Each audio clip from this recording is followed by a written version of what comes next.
You're standing around a fire. It's 50,000 BC. The sun just went down. There's no Netflix. There's no phone. There's no existential dread about your inbox.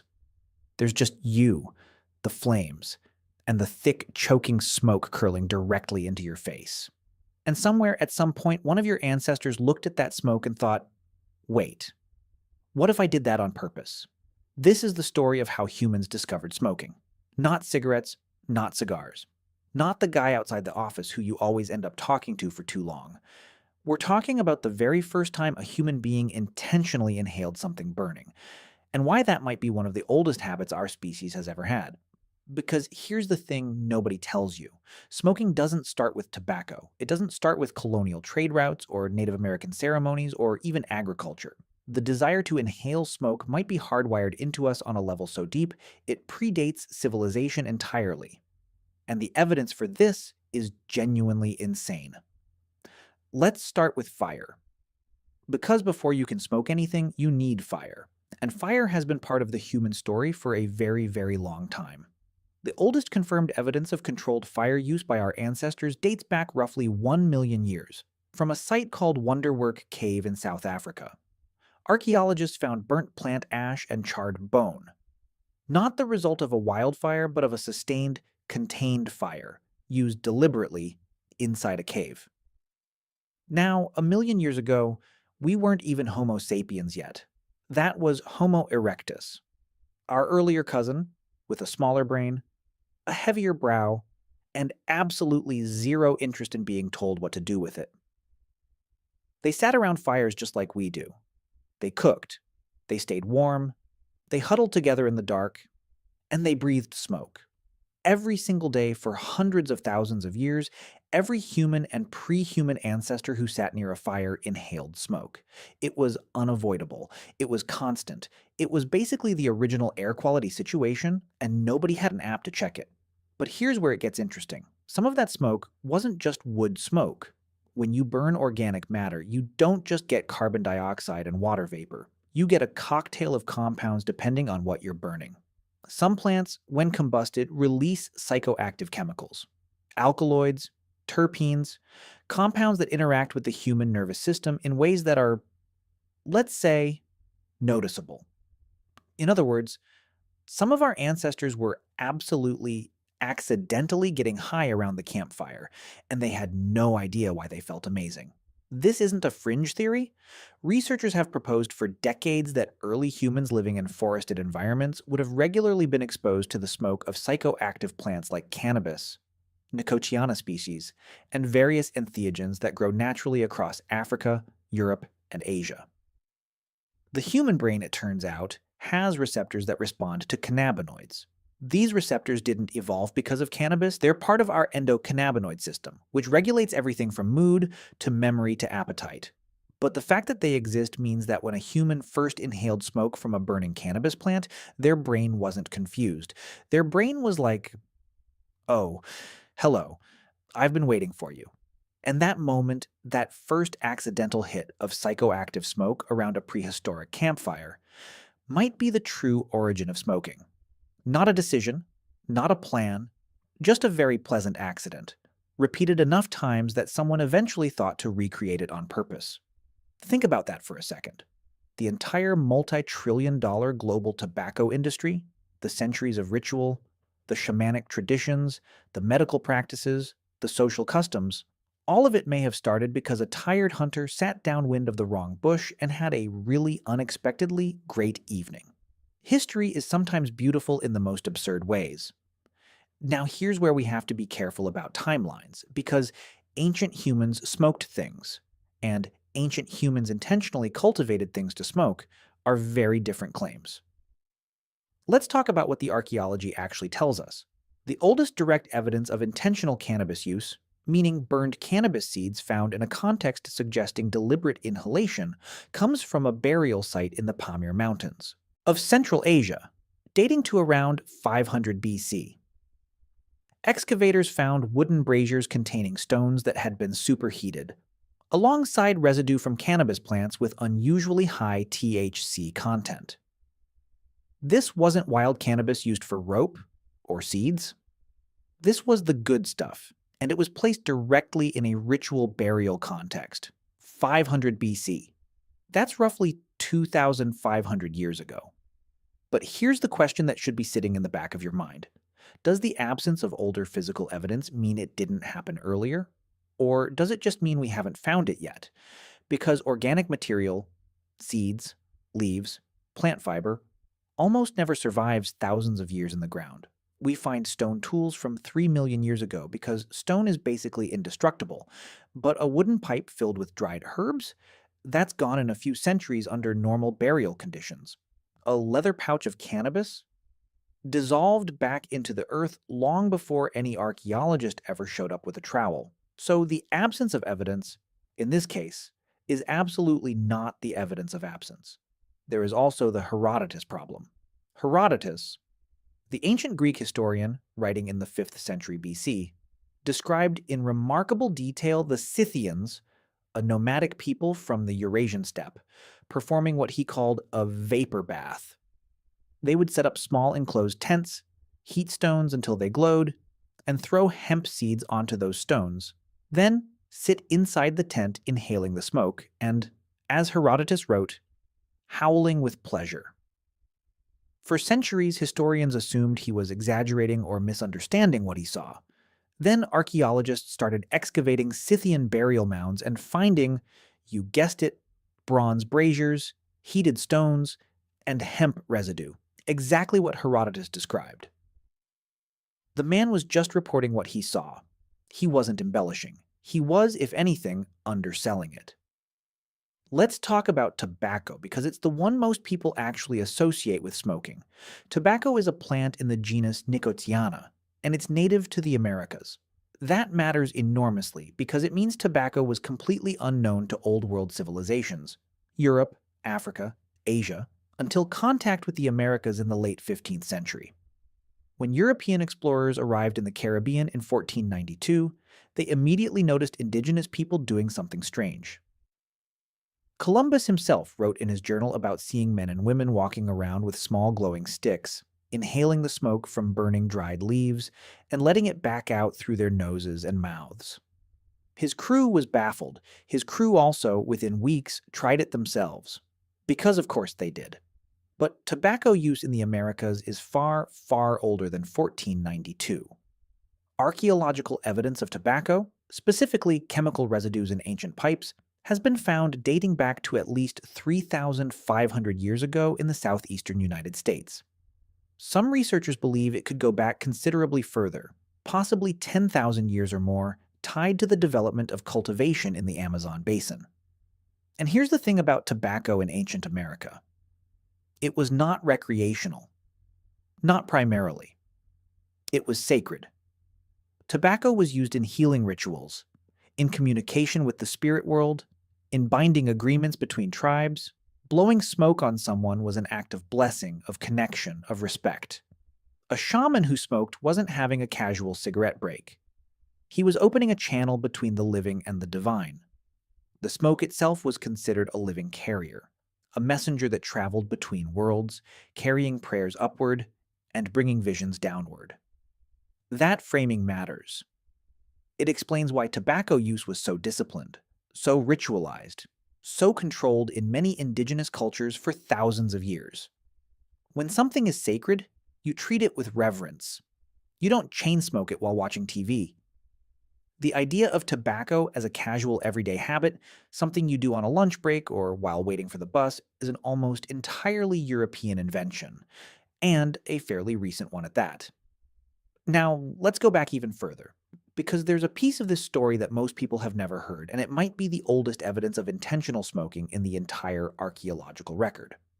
In 2019, researchers made a remarkable discovery at a site in the Great Salt Lake Desert in Utah. They found a hearth, a cooking and heating fire, roughly 12,000 years old, containing the seeds of Nicotiana attenuata, a wild tobacco species native to North America. These weren't seeds that had accidentally blown into the fire. They were concentrated, present in a way that suggested deliberate placement. The site predates any known pottery or pipe artifacts in the region by thousands of years. This pushed back the possible timeline of tobacco use in the Americas by a significant margin. And it raised a genuinely fascinating question. If people were throwing tobacco into fires 12,000 years ago, whether to inhale the smoke or for ritual purposes or both, what were people in other parts of the world doing with their local psychoactive plants at the same time? Because 12,000 years ago, humans were everywhere. They were in Africa, in Asia, in Europe, in Australia. And the human desire to alter consciousness, to seek out altered mental states, that is not an American phenomenon. That is a human phenomenon. Let me throw something at you that might sound wild, but is taken seriously by respected anthropologists: the intoxication hypothesis. The basic argument goes like this. Across virtually every human culture ever documented, people have sought out ways to alter their consciousness. They've drunk fermented beverages, eaten psychedelic mushrooms, inhaled smoke, chewed plant leaves, and swallowed seeds. This behavior is so universal, so persistent, and so independent across cultures that some researchers believe it isn't accidental. Ronald Siegel, a psychopharmacologist at UCLA, proposed in the 1980s that the pursuit of intoxication is a fourth drive, alongside hunger, thirst, and sex, that is biologically embedded in animal behavior, not just human behavior. Elephants deliberately seek out fermented marula fruit. Reindeer in Siberia have been observed eating Amanita muscaria mushrooms and then drinking the urine of other reindeer who ate the mushrooms, because the psychoactive compounds pass through intact. Reindeer. Doing drug recycling. In Siberia. Honestly, respect. The point is, if the drive to alter consciousness is this deep and this old, it's entirely reasonable to propose that early humans, long before they domesticated any plant, long before they had pottery or pipes or any of the tools we normally associate with smoking, were deliberately exposing themselves to smoke from psychoactive plants because they had learned through experience that it changed something in their mind. Maybe they burned those plants intentionally during rituals. Maybe they selected campsites near specific plants for exactly this reason. Maybe they learned which smoke made you feel good and which made you feel like you were dying, which, with some plants, is a distinction that kills you once before you figure it out. This is trial and error, prehistoric style. Very high stakes, occasionally literally fatal. But the ones who survived? They remembered. They told others. They passed it down through generations of knowledge that never got written, but got lived. That's how most human knowledge worked for most of human history. Not libraries, not schools. Lived experience, passed mouth to ear, around a fire, in the dark. Let's also talk about something that rarely comes up in this conversation. Smoking as medicine. Long before smoking was recreational, long before it was spiritual, it may have been medical. The Aber's Papyrus, one of the oldest known medical documents in the world, dates to ancient Egypt around 1550 BC. It describes treatments involving the inhalation of smoke from heated herbs, specifically for conditions affecting the throat and lungs. This is wildly counterintuitive from a modern perspective. You're telling me the ancient Egyptians treated lung problems by inhaling smoke? Yes. Yes, they were. And while that seems insane, it's worth noting that the specific herbs they used, including henbane and various aromatics, do have genuine pharmacological properties when inhaled. The ancient Greeks used fumigation, therapeutic smoke, regularly. Hippocrates, the guy you take an oath named after if you become a doctor, wrote about the inhalation of herbal vapors to treat diseases of the lungs and other conditions. The thinking wasn't crazy by the standards of the time. Smoke reaches the lungs directly, so if the plant has medicinal properties, delivering it via smoke makes a certain logical sense. The lungs as a delivery mechanism. Inhaled medicine. We still do this today. With asthma inhalers and anesthetic gases and nebulizers, the delivery method survived. The burning part, thankfully, mostly didn't. Ancient Indian Ayurvedic medicine, dating back over 3,000 years, describes a practice called dhumapana, literally smoke drinking. involving the inhalation of medicinal herbs through pipes. The texts describe specific plants, specific conditions, specific preparations. This wasn't casual or improvised. It was a sophisticated medical system with detailed protocols and centuries of refinement behind it. Across ancient China, ancient Mesopotamia, ancient Greece, ancient India, in virtually every early civilization on record, there is evidence of people inhaling smoke deliberately for therapeutic purposes, as a recognized medical practice. Not because they were addicted, not because they thought it was cool, because it worked, or at least it worked sometimes. Or at least it worked enough times that they kept doing it. And in a world without antibiotics, without surgery, without any of the tools modern medicine takes for granted, works sometimes was a pretty meaningful bar to clear. There's another angle to this story that doesn't get enough attention, and it has to do with social bonding. Humans are deeply social animals. We evolved in groups, and group cohesion, the ability of a group to stay together, trust each other, act in coordination, was literally a matter of life and death for most of our evolutionary history. Isolated individuals died. Groups survived. Anything that enhanced social bonding had genuine survival value. And shared rituals, including shared consumption of psychoactive substances, are extraordinarily powerful tools for social cohesion. When a group of people undergo a shared altered experience together, it creates a sense of connection, of trust, of mutual understanding that is very hard to replicate any other way. Modern neuroscience has confirmed this. Shared rituals synchronize neural activity, increase trust, and deepen group identity in measurable, documented ways. So when a group of ancient humans sat together in a closed space, breathing in smoke from burning cannabis or other herbs, and collectively entered an altered state, that wasn't just recreational.